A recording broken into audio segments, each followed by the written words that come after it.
రైతు నమస్కారం. Welcome to my channel Venky's farmer. ముందుగా మా వీడియోలు చూస్తున్న రైతులందరికీ ప్రత్యేక ధన్యవాదాలండి.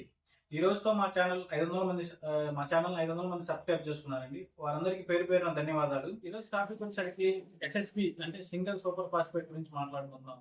ఈ ఎస్ఎస్బిలో 16% భాస్వరం. ఈ భాస్వరం అనేది ప్రధాన పోషకం అండి. దాంతోపాటు 11% సల్ఫర్, 19% కాల్షియం ఉంటుంది. అంటే ఒక ప్రధాన పోషకంతో పాటు మైక్రో న్యూట్రియన్స్ కూడా ఉంటాయండి దీంట్లో. ఈ ఎస్ఎస్పిని ఎప్పుడు వాడుకోవాలి? మనం పంట వేసి 15 రోజుల ముందు దీన్ని కనుక మనం పంట పొలంలో వేసుకొని మనం కనుక వ్యవసాయం చేసుకున్నట్లయితే భూమిలో ఉండే అవశేషాలన్నీ వీళ్ళి మనం భూమి భాస్వరాన్ని అందించిన వాళ్ళు అవుతామండి. అదేవిధంగా ఈ ఎస్ఎస్పిని వరి మాగాడలో వాడతారు, ఎట్ ద సేమ్ టైం మిరపలో వాడతారు. వరి మాగాడలో అయితే ఆఖరి దిక్కులో మనం ఉపయోగించుకున్నట్లయితే మంచి ఫలితాన్ని పొందవచ్చండి. అదే మిరపలో వచ్చేసరికి ఇంకా పచ్చిరొట్టు ఎరువులు వేసుకొని రోటావేటర్ వేసుకొని దాని తర్వాత ఈ ఎస్ఎస్బిని మనం చల్లుకున్నట్లయితే మనం ఒక సేంద్రియ కర్బనాన్ని భూమికి అందించడం వల్ల అవుతామండి. ఈ ఎస్ఎస్బిని మనం పంట పొలంలో వాడటం వల్ల అంటే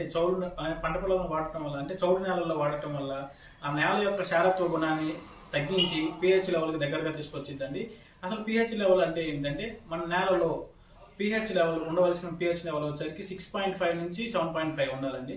6.5 కన్నా తక్కువ ఉన్నట్లయితే ఆ నేలలు ఆమ్ల నేలలు అంటారు. 7.5 కన్నా ఎక్కువ ఉంటే క్షార నేలలు అంటారు. ఇప్పుడు ఈ ఎస్ఎస్బిని వాడటం వల్ల ఆ క్షార నేలలు అంటే 7.5 కంటే ఎక్కువ ఉంటుంది కదా, దానికి ఆ గుణాన్ని తగ్గించి కొంచెం పిహెచ్ లెవెల్కి బ్యాలెన్స్కి దగ్గరకు తీసుకొచ్చిందండి. ఈ పిహెచ్ లెవెల్ మనకి 6.5 నుంచి 7.5 ఉండటం వల్ల మన నేలలో అన్ని పోషకాలు మొక్కకు సమృద్ధిగా అంది మనకి మంచి దిగుబడి రావడానికి ఆస్కారం ఉందండి. అదేవిధంగా ఈ ఎస్ఎస్బిలో మనం భాస్వరం ఉందనుకుంటున్నాం. ఈ భాస్వరం మొక్కకి ఎలా ఉపయోగపడుతుంది అంటే ఈ భాస్వరం వల్ల మొక్కల వేర్లు అనేవి బాగా అభివృద్ధి చెందుతుందండి. అదేవిధంగా ఈ భాస్వరంతో పాటు సల్ఫర్ కంటెంట్ ఉంటాను. ఈ సల్ఫర్ అనేది తెగులు రాకుండా మొక్కలు పచ్చదనంగా ఉండడానికి తోడ్పడుతుందండి. ఈ భాస్వరం ఈ సల్ఫర్ తో పాటు కాల్షియం కూడా ఉందంటున్నాం. కాల్షియం దేనికి ఉపయోగపడుతుంది? మనం ఈ భూమిని కుళ్ళపరచడానికి ఈ కాల్షియం అనేది ఉపయోగపడుతుంది. ఇన్ని ఉపయోగాలు ఉన్నాయి దీనివల్ల, ఈ ఎస్ఎస్బి వల్ల. అదేవిధంగా ఇక్కడ ముఖ్యమైన విషయం తెలుసుకోవాలండి. ఈ ఎస్ఎస్పిని అంటే ఈ సింగిల్ సూపర్ ఫాస్ఫేట్ ని జింక్ సల్ఫేట్ తో ఎప్పుడు వాడకూడదండి. ఈ జింక్ సల్ఫేట్ తో వాడటం వల్ల ఈ భూమిలో ఉన్న లవణాలు అనేవి ఆ జింక్ సల్ఫేట్ తో చర్యలు జరిపి ఈ మందు అనేది ఒక ముద్దలా మారిపోయిందండి. మొక్కకి ఏ విధంగా ఉపయోగపడదండి. అదేవిధంగా ఈ జింక్ సల్ఫేట్ తో కలవటం, ఎస్ఎస్పి కలవటం వల్ల అది ఎలకల మందులా తయారవుతుందండి. ఇది ముఖ్యమైన పాయింట్. రైతులు గుర్తుపెట్టుకోవాల్సింది.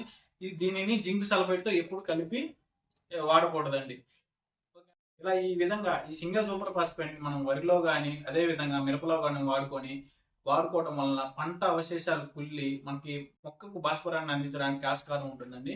ప్రతి ఒక్క రైతు పంట వేసే 15 నుంచి 20 రోజుల ముందు తప్పనిసరిగా ఇది మనం దుక్కిలో కానీ చల్లుకున్నట్లయితే మంచి ఫలితాలని మనం పొందవచ్చండి. ఎక్కువ దిగుబడిని కూడా పొందడానికి ఆస్కారం ఉంటుందండి. ఓకేనా? ఇలాంటి మరింత సమాచారం కోసం, మరిన్ని వీడియోల కోసం మా ఛానల్ సబ్స్క్రైబ్ చేయండి. ధన్యవాదాలు.